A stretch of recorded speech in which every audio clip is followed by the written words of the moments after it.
Day number 3, Wednesday morning, and today I want to talk about something, man, that a lot of us struggle with. And just letting you know ahead of time, this one may take a little more time, so give yourself a little more time to listen, because it's a talk about winning the battle within. Now, today we're going to talk about a 2-part issue. The battle within is a battle that all of us deal with. It's something that's always going on in our minds. We have that little voice that says, come on, you can do it. And then we have that other voice that says, no, hold on, don't go there.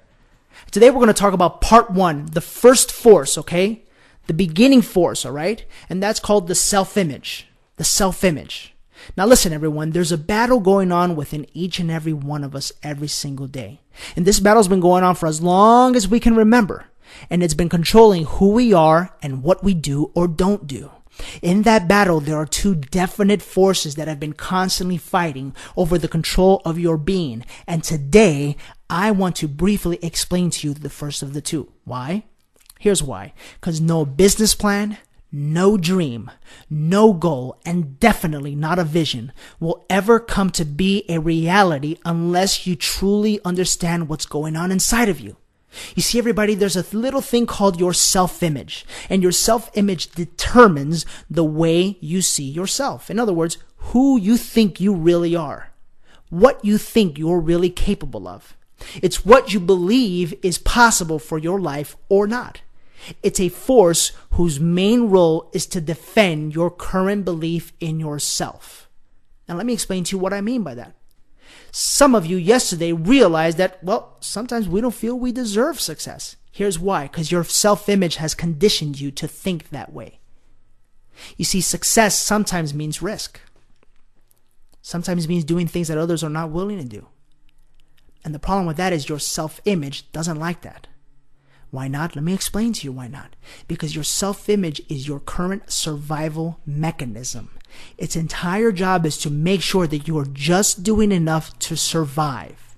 And every time you want to jump out of that box we spoke about, guess what? It pops up. And it kind of does, and it challenges you with something. You know, there's a commercial going on right now, and it's Dwayne Wade, the star of the Miami Heat. And Dwayne Wade, he's driving to the hole, and there's a guy standing in his way, and then there's a little kind of voice over his right shoulder, and then there's a little head over his left shoulder, and the voice over his left shoulder is saying, come on, just dunk on him. Just dunk on him. You can do it. Just dunk nasty on him. Just jump high and come crashing on him. And then the voice on his right shoulder has some little nerdy glasses and is saying, no, don't do it. You might get hurt. What happens if you fall on your ankle? And then all of a sudden, guess what? He just goes and all 3 heads, they just jump and he just says, boom, and he dunks on the guy. And then both voices are saying, do it again, do it again, do it again. And what's that like? That's like each and every one of you. You got those 2 voices that are going on. And the problem is the voice called the self-image is constantly trying to control you. It's constantly trying to keep you in check. Why? Because it doesn't want you to risk. It doesn't want you to jump out of the box. It's just trying to make sure you survive, everybody. Your self-image doesn't let you break out of it because it's afraid of change. It doesn't want you to experience the hurt and setbacks that you've experienced before, and it wants you to just stay safe. Well, the problem with this is simple. You will never grow into the person you want to be without taking actions or the risks needed to grow. On Monday, when you did your visualization exercise, how did you see yourself living? How did you see yourself living? Think about that for a second. When you were driving home and you were picturing your family and, you know, we went deep on that day, and how did you see yourself living? Meager or all out? All out, right? Because all out people can do what? They can give back to other people. Remember something, everybody. Wealth does not mean that you get more. Wealth means that more flows through you. Do you understand that? That's the secret to this whole thing. That all of us want 2 things, growth and contribution. It's as simple as that. We want to grow so that we can contribute to others. Some of us just to our families, and there's nothing wrong with that. But if you're a guy like me, man, I want to contribute to the world. I want to show everyone out there what's capable and what they're capable of and what's possible for their lives. Think about your visualization for Monday. I want you to get there.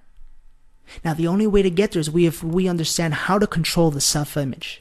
And there are 2 steps we need to take in order to quiet the voice of your negative self-image. Step number 1 is to give it a name. Let's give it a name. One of my old coaches taught me this very simply: give it a name. So here's what happened. Every time my little voice crept up and tried to make me scared of something, I just gave it its name. I'm not going to tell you what the name is because it's kind of dorky, but that's okay. Give it a funny name. For some of you, you had a nickname when you were growing up. Give it that name. And here's what I want you to do. Step number 2 is choose power and tell it to shut up. It's as simple as that. Just tell that voice whatever your name is. Let's say the voice of the name, I don't know, is Junior, right? And you call it Junior. And all of a sudden, Junior starts talking and it tells Danny, you'll never make it to the Staples Center. Are you crazy? You know how many people fit in that thing? How are you going to get that many people to go to the Staples Center? Then what I would do is I would say, Junior, shut up. Doesn't matter how it's going to happen. I just know it's going to happen. And that's all that I need to know. And little by little, what you'll start to notice is you start to get a little chip on your shoulder. You'll start to feel a little more confident. And every time that voice comes up, sometimes guess what? It even stops coming up. Why? Because you've kept it in check and you've taught it to stay in its box because you're breaking out of yours. Now, in today's jumpstart activity, okay, the minute we stop listening to this recording, I want you to think bigger and feel happier about your life than ever before. The moment the self-image tries to talk you out of anything today, focus and remember what you wrote down.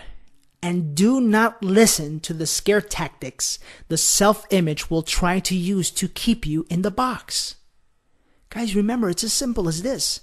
Some of you are writing down the 5 things you're thankful for every morning, and you're writing down the 5 things you want, but you don't believe in them. Today's the day you start believing. You don't believe in them because your self-image doesn't allow you to believe in them. Today you start believing. Remember, everybody, you have a choice today. You can live life by default, or you can live life by design. The choice is completely up to you. Have a phenomenal day, everybody. We'll talk to you tomorrow morning. Bye-bye.